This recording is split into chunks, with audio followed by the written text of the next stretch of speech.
अस्सलाम वालेकुम नाज़रीन, आवन न्यूज़ में आपको खुश आमदीद कहते हैं। मैं हूं डॉक्टर हफीज अंजुम। डेरा गाजी खान से ब्यूरो चीफ असद सूरी की रिपोर्ट के मुताबिक कमिश्नर डॉक्टर इरशाद अहमद ने मामूल के मुताबिक नमाज फजर की अदायगी के बाद शहर के मुख्तलिफ मकामात का दौरा करते हुए म्यूनसिपल सर्विसेज और दीगर मामलात का जायजा लिया।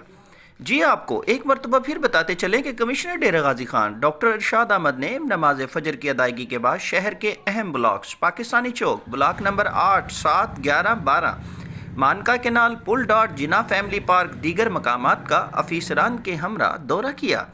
सफाई, सेवरी, शजरकारी, म्यूनसिपल सर्विसेज, तजावजात और दीगर मामलात का जायजा लेते हुए मौके पर अहकामात जारी किए। Corporation solid waste management company, PHA development और इंतजामी अफीसरान हमरा थे। कमिश्नर ने कहा कि अवामी मसाइल का बरवक्त हल तलाश करना सरकारी इदारों की जिम्मेदारी है।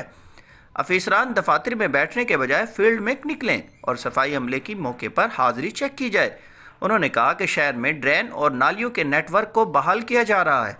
पुरानी और बंद सीवरेज लाइंस को वेंचिंग मशीन के जरिए बहाल कराया जा रहा है।